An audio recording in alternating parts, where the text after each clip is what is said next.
They call it Hell Week for a reason. Imagine 5.5 days with only 4 hours of sleep. Total. You're cold. You're wet. You're hallucinating. You haven't eaten in days. And every voice in your head is begging you to quit. That's Navy SEAL Hell Week. David Goggins didn't go through Hell Week once. He went through it 3 times. And not because he was a beast right away, but because he broke. The first time, he got rolled back because of pneumonia. The second time, he was dropped with a fractured kneecap. Most people wouldn't even try once. Goggins came back for more. Not because he loved pain, but because he refused to be denied. This is the chapter where the savage really wakes up. Hell Week is designed to make you quit. The instructors scream in your face, bury you in sand, blast you with freezing hoses, make you paddle boats while your hands bleed. And when you start to slow down, they smile, because they know they've found your weakness. But Goggins? He flipped the script.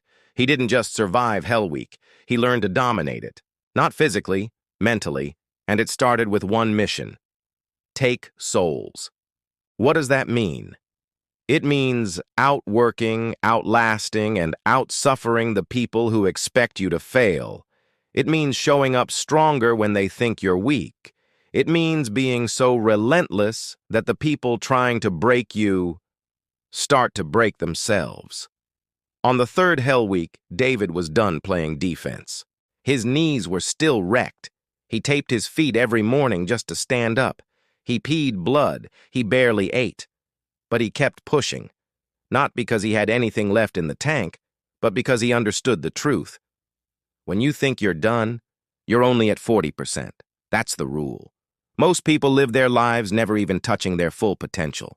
They stop when they're tired. Goggins went far past tired. He entered a place beyond pain, and there he found his power.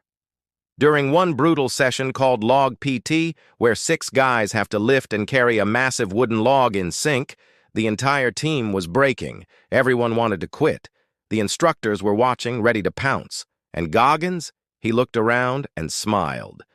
He started yelling, laughing, pushing harder. And the instructors, the guys whose job was to crush him, saw it. They saw a man who wouldn't go away, a man who, instead of crumbling, got stronger. That's taking souls. When you perform in a moment where everyone expects you to fall, you steal a piece of their confidence. You flip the power dynamic. You show them you are not like the rest. David did that. Not because he had superhuman strength, but because he learned how to control his mind. He used pain as fuel. Suffering became the compass. And when the body wanted out, he went deeper in. You don't get through 3 Hell Weeks by luck. You get through by refusing to die as the person you used to be. You get through by becoming something else entirely. And Goggins, he became a monster. But not the kind that hides in shadows. The kind that hunts excuses. That chapter, Taking Souls, isn't just about military training. It's a blueprint for life. In school, in work, in your relationships, there will always be people who count you out.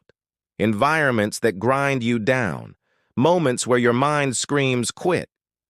When that moment comes, remember this: you have more in you.